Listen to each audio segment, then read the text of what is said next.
Então tá, foi aprovada a reforma, iniciamos o ano com a reforma tributária aprovada, mas o que significa tudo isso, né? O que propõe a reforma tributária de fato, né? É isso que a gente vai estudar nessa aula. Então, o que a emenda constitucional 132 de 2003, ela trouxe de fato como mudança no cenário tributário do país. Então vamos lá.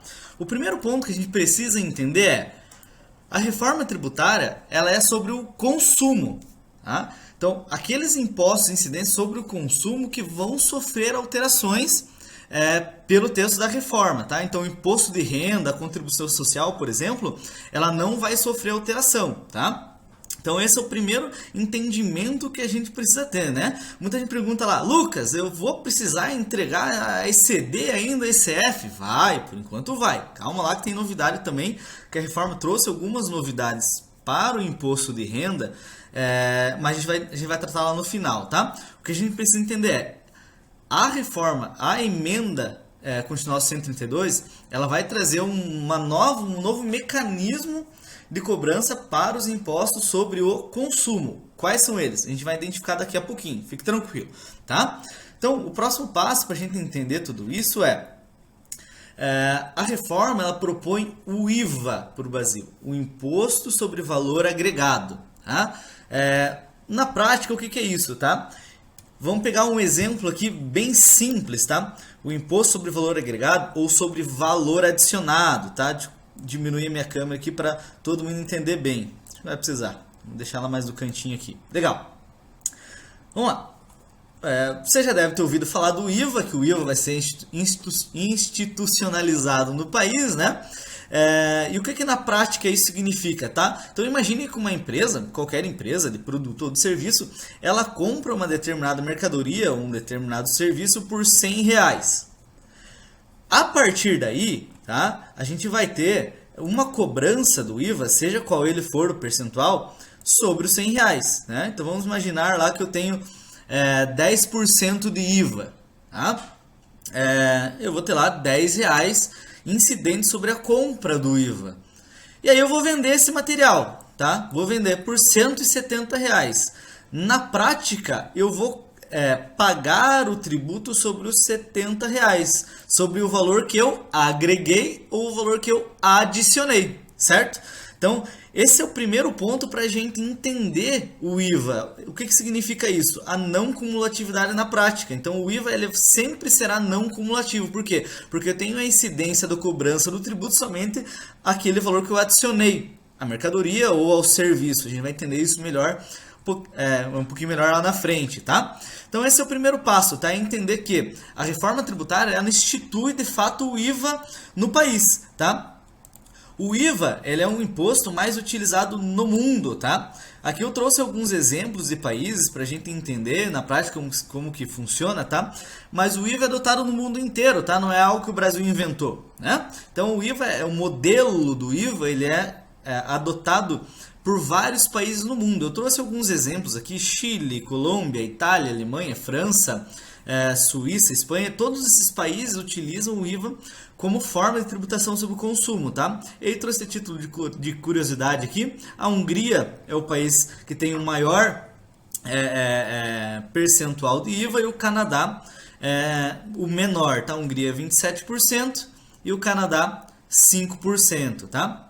Então esse é o primeiro ponto que a gente precisa entender para entender a reforma tributária, entender o que é o IVA, tá? Então o IVA na prática é o imposto que será cobrado de forma agregada, ou seja, daquilo que eu agreguei ao valor do material ou do serviço, né? Para o consumo, tá? E na prática isso significa o quê? Tá? Que a gente vai ter lá um tributo único no país? Não, tá? A gente vai ter ali sobre o consumo uma tributação um pouco diferenciada dos demais países, mas a gente já vai chegar lá, tá? Mas primeiro, o que a gente precisa entender? Qual que é o objetivo do governo com a reforma tributária, tá? E a gente vai destacar um motivo principal e um outro motivo ali de interesse mais do governo, tá? Então, o primeiro objetivo do governo, isso está bem claro em todas as publicações do governo, do Ministério da Fazenda e tudo mais, Primeiro, a reforma ela vai manter a carga tributária para o governo, não necessariamente para o empresário, tá? E aí o Senado, a partir do artigo 130, a gente vai citar isso lá na frente para vocês, ele definiu alguns mecanismos para evitar o aumento da carga tributária no país de um modo geral. Mas a gente vai entender o problema disso lá na frente, fique tranquilo, tá? Então o objetivo do governo é claro, é manter a carga tributária que ele já possui hoje, tá? Então se ele arrecada 1 trilhão, ele precisa arrecadar 1 trilhão, tá? Por quê? Porque o país, o governo, o estado tem um tamanho e ele precisa manter isso daí, tá? Então o que vai diminuir a carga tributária no nosso país? É exclusivamente uma reforma administrativa, tá? É diminuir um pouco o tamanho do Estado, ou muito o tamanho do Estado. Por quê? Porque a gente tem um Estado muito grande, ele tem os seus custos, as suas despesas, ela precisa ser mantida, tá? Então a reforma, até o texto da Constituição traz que o valor de arrecadação do Estado ele precisa ser mantido, tá? Esse é o primeiro ponto que a gente precisa prestar atenção, porque ele é muito relevante aí para o teu cliente ou para o teu diretor que vai fazer uma pergunta para você relacionado ao que vai mudar efetivamente na carga tributária para a empresa, né? E aí o segundo motivo, e aí a gente entra em algo que realmente precisava mudar, é esse cara aqui, o custo Brasil, né? A gente brinca, né? O Brasil ele é um manicômio tributário, né? Então a gente tem ali os impostos na esfera federal, estadual, municipal, e tudo isso é um caos, né? Muito difícil a gente entender de fato qual que é a legislação específica daquele produto para aquele estado. A legislação do ICMS é terrível, né? E isso, esse manicômio tributário, ele gera um custo para as empresas. E eu trouxe alguns dados aqui, a gente vai entender qual é esse custo Brasil, né? E aí, o principal objetivo da reforma é simplificar tudo isso. Se vai simplificar ou não, você vai tirar suas conclusões, né? Mas o principal objetivo da reforma é simplificar toda a carga tributária do país, inclusive as obrigações acessórias, tá? E aí, gente, eu trouxe o artigo aqui transcrito para a gente olhar, por quê? Porque é direito constitucional nosso a partir de agora. O que o texto diz lá no artigo 145, parágrafo 3? Olha só. O sistema tributário nacional deve observar os princípios da simplicidade, da transparência, da justiça tributária, da cooperação e da defesa do meio ambiente. Então lá, vamos destacar isso aqui? Simplicidade. É direito constitucional nosso, tá? A Constituição vai dizer que a nossa legislação tributária precisa ser simples, tá? E aí, se isso vai acontecer na prática ou não, o futuro vai dizer, né? Mas a reforma, o texto da Constituição vai trazer, a partir de agora, que sempre que o legislador for alterar algum tributo, ele precisa ser simples, né? Isso precisa ser observado no momento da alteração da legislação, tá? E aqui, gente, não são só para os novos impostos, tá? São para os outros impostos que já existem, enfim. Isso aqui está de forma genérica na Constituição, tá?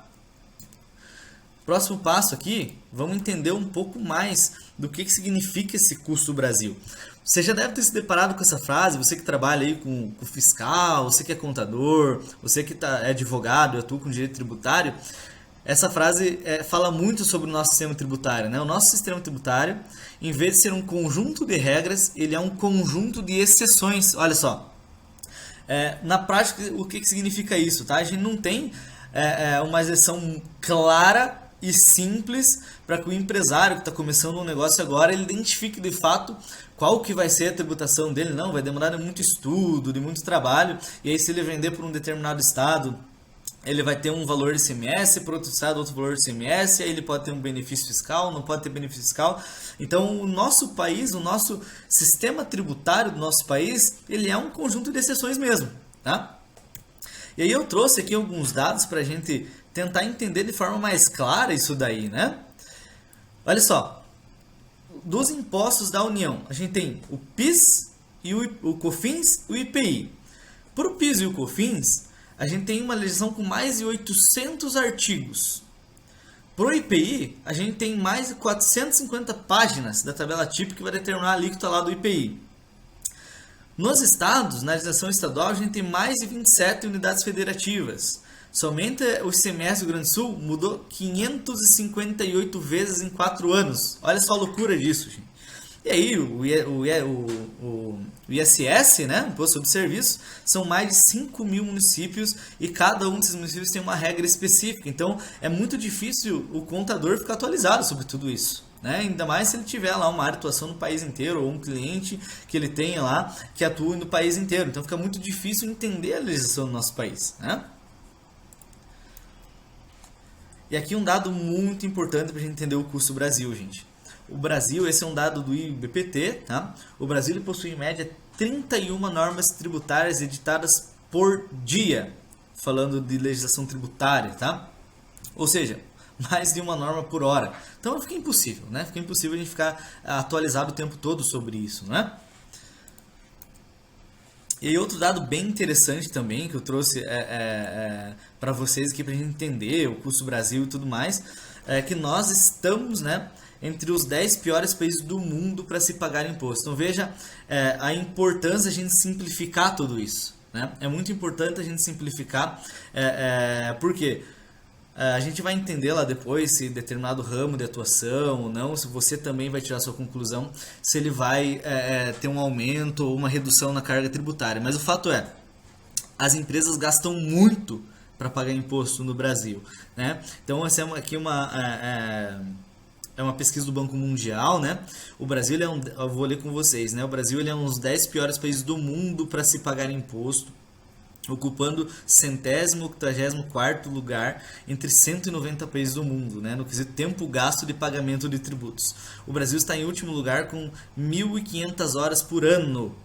Então, as empresas gastam em média 1.500 horas por ano para pagar imposto no país, né? Eu faço brincadeira, né? Eu estou devendo para o João. Eu devo R$100 pro João, dele fala assim, não, eu só recebo em dinheiro e em notas de R$2, e eu sei que você está aí no Rio Grande do Sul, mas eu estou aqui no Pará, e eu preciso que você venha de ônibus, senão eu não recebo, é mais ou menos assim, tá? E aí você vai ter que indicar lá pro João que tuas notas são verdadeiras, inclusive depois que entregou com laudo técnico, algo nesse sentido. Não é mais ou menos assim que a gente tem no Brasil, né?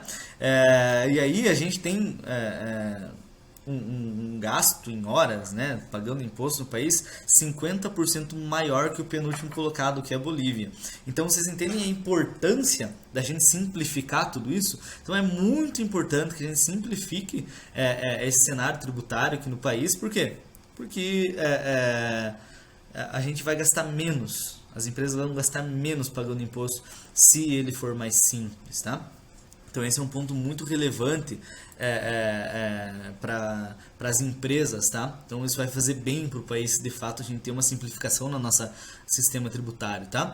E aí falando especificamente sobre consumo, que é o que a gente já conversou, que a reforma ela se propõe a mudar, né? A gente tem ali 885 horas gastas por ano pelas empresas para pagar imposto sobre o consumo. Então é muita coisa, gente, é muita coisa mesmo, tá? E aí, de fato, vamos entender aqui quais são os impostos que vão mudar, de fato, tá? Então, lembra que eu comentei lá, a gente tem os impostos federais, os estaduais e os municipais, ou seja, os impostos são de competência da União, os impostos são de competência dos estados e os impostos são de competência do município, tá? Então, lá, os federais, a gente tem o IPI, o Imposto sobre Produto Industrializado, né? O PIS e a COFINS são contribuições, né? O estadual, a gente tem o principal imposto, o ICMS, e o municipal, o ISS. Ou seja, o que de fato a reforma vai mudar? A gente não vai ter mais esses impostos. Então a gente vai excluir 5 impostos do nosso sistema tributário. Então imagine lá que a gente não vai precisar mais gerar o SPED contribuições, não vai mais precisar o SPED fiscal, a declaração do município, ficar tentando entender se tem DIFAL, se não tem DIFAL, se tem substituição tributária, se não tem substituição tributária. Mas agora que vai acontecer isso? Não, calma lá. Nas próximas aulas a gente vai mostrar para vocês de que forma o governo estudou e vai mudar isso de fato, né? E como que isso vai funcionar na prática, tá? E aí você vai perguntar para mim, Lucas, a gente tem 5 impostos. Então, sobre o consumo vão ser alterados, né? Eu coloquei aqui Nazaré para a gente entender bem, né? Quer dizer, na prática, a gente vai substituir esses 5 impostos pelo IVA? Não vai ser bem assim, tá? Então, eu expliquei para vocês, né? O IVA, o Imposto sobre o Valor Agregado, né? Então, na prática, eu vou fazer uma compra, eu vou pagar o IVA sobre essa compra. Quando eu fizer a venda do IVA, né? Quando eu fizer a venda do IVA, eu vou ter lá um valor adicional, lá que eu vou colocar, que é a minha margem de contribuição. Não é lucro, né, gente? É margem de contribuição, né? O lucro a gente apura depois. Mas a gente vai ter a margem de contribuição lá do produto, que a gente vai colocar 50%, 100%. E acima dessa margem de contribuição, a gente vai ter a incidência do IVA, tá? O IVA ele vai ser cobrado como forma de crédito, né? Então, eu paguei R$10 de IVA, agora eu devo mais... eu vendi, paguei 12, né? Então tenho R$10 de crédito, finalmente eu paguei 2, tá? Possivelmente a gente vai existir ali a apuração do IVA, assim como a gente faz com o ICMS, né? O fato é que ele vai ter o conceito de não cumulatividade mais efetivo, tá? A gente tem algumas exceções ali, o Adão vai trazendo depois para vocês, de alguns produtos específicos que vão ter uma característica ali monofásica e tudo mais, mas no geral, na prática, a maioria dos produtos e serviços, eles vão ter uma incidência mais específica do IVA, tá? Mas o IVA a gente vai tratar aqui no nosso país como o tipo do imposto, tá? A ser cobrado. Então, vocês já devem ter ouvido falar, obviamente, sobre o IBS e o CBS. Né? Então, o artigo 156A ele vai trazer o IBS para nós como um novo imposto sobre bens e serviços, e o artigo 195.5 vai trazer para nós a CBS como uma nova contribuição sobre bens e serviços. Então, veja só, esse é o primeiro grande impacto que a reforma vai trazer. Independente se é produto ou serviço, a gente vai ter incidência do IBS e o CBS. Então, a gente tem o IVA como característica desses dois impostos. E aí muita gente tem chamado de IVA dual, né? Enfim, mas o fato é que são dois impostos distintos, tá? Um de competência da União, que é o CBS, tá, gente? Opa, voltei sem querer o slide aqui. Pegar a canetinha aqui de novo. Aí, que é o CBS, tá? Esse cara aqui vai ser de competência da União. E o IBS, ele vai ser de competência dos estados e municípios. Lá na frente a gente vai explicar como vai ser a divisão disso tudo para o governo, né? Especificamente é algo mais específico do governo, né? Mas o fato que por essa distinção que a gente tem no nosso país, de União, dos estados e dos municípios, o estado tem a sua arrecadação com o ICMS, os municípios têm a sua arrecadação com o ISS, já tem uma estrutura de custo que depende desses impostos, ficou difícil para o governo falar, não, eu vou cobrar a partir de hoje o IVA. Tá? Então ele segmentou, e aí na prática, né, a gente tem ali a substituição do ICMS, do Imposto sobre Serviços do ISS, pelo IBS, tá? Então vai ser uma cobrança única, e do IPI, do IPI não, do PIS e do COFINS, a gente vai ver por que não do IPI daqui a pouco, pelo CBS, por uma contribuição única, tá? E vejam aqui, nesse momento a gente não tem mais uma distinção de produto e serviço, tá? Então, o produto tem incidência de ICMS, o serviço tem incidência de ISS. Não, a partir de agora, ambos terão incidência de IBS, tá? A gente vai entender lá na prática, na aula específica sobre IBS e CBS, como vai funcionar isso daí, tá? Então veja só, a gente tem o IVA, que é a característica do imposto, ou seja, o IVA ele tem um princípio de não cumulatividade, e aí a gente tem um IVA dual no país, que na prática vai ser o IBS e o CBS, tá? E aí você vai perguntar para mim, então na prática a gente vai substituir 5 impostos por 2? Não vai ser bem assim, tá? Por quê? Lembra que eu comentei do IPI ali, né, do Imposto Federal? Que seria substituído pelo IBS, não vai ser bem assim que vai funcionar na prática, tá? Porque o que o governo criou? Ele criou um imposto seletivo. Não necessariamente ele vai substituir o IPI, por quê? Porque ele tem característica um pouco diferente do IPI. Na aula sobre o imposto seletivo vocês vão entender melhor essa diferença, tá? Então o IPI ele vai trazer lá um princípio de não essencialidade, né? Ou seja, quanto mais supérfluo, quanto mais não essencial, maior a alíquota do IPI, etc. O IS não, o imposto seletivo ele vai trazer quanto mais prejudicial à saúde e ao meio ambiente, mais elevado vai ser a alíquota do IS, e assim que a gente espera que seja, tá?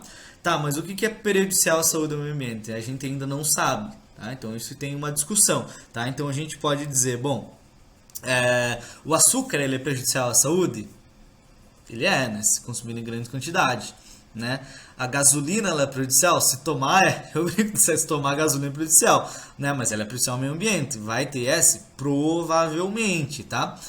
Enfim, a lei complementar, o Adão vai explicar isso na prática depois para vocês como é que vai funcionar, mas a lei complementar vai dizer para nós como vai funcionar incidências, impostos, base de cálculo e o que de fato é um produto ou um serviço prejudicial à saúde, tá? Então, na prática, a gente vai entender tudo isso e a gente vai entender lá depois, na hora do imposto seletivo, o que a Constituição traz sobre ele, tá? Então, o artigo 153, 8, ele traz para nós ali a criação do imposto seletivo, tá, gente? Então, vamos lá. Na prática, então serão substituídos 5 impostos por 3, então a gente vai ter lá o IPI, PIS, COFINS, ICMS e substituído por 3 impostos? Puxa vida, ainda não, tá? Essa contribuição estadual, eu chamei aqui de contribuição estadual, pode ser que a lei complementar defina ali o CE, né? A gente gosta de sigla, né? Mas o artigo 136 ela vai trazer a contribuição estadual como forma de compensação pelos fundos ICMS que os estados criam, sabe? Lá o fundo de combate à pobreza, o fundo não sei do que, fundo não sei do que. Ele vai trazer a contribuição estadual como forma de compensação desses fundos, mas não são todos eles, tá? A gente vai ter uma aula específica também sobre a contribuição estadual que eu vou trazer lá quais são esses fundos, tá? Mas são fundos ali de infraestrutura, de obras e tal. E aí tem uma data específica também, tá? Para que aqueles estados possam instituir. Fato que aqui a gente tem um ponto interessante que a gente vai ter determinados estados que vão poder cobrar a contribuição estadual e outros não, tá? Então isso aí pode ser que a gente tenha ali uma preferência de algumas empresas e tal a se alocar em um estado, em outro estado, porque a alíquota vai ser diferenciada, né? Então alguns estados não vão poder instituir a contribuição estadual. A gente vai entender isso um pouquinho melhor lá na frente, tá? Então vamos lá, na prática, né? Finalmente, né? A gente vai ter a substituição de 5 impostos por 4, tá? Aí eu coloquei a Nazaré ali, né? Puxa vida, né? Então como é que simplifica isso, né? Gente, a gente tem 3 impostos, obviamente é mais complexo, a contribuição estadual provavelmente vai ser algo mais simples de ser tratado, né? A gente tem 3 impostos um pouquinho mais complexos, o IBS, CBS, imposto seletivo, mas já é um ganho, tá?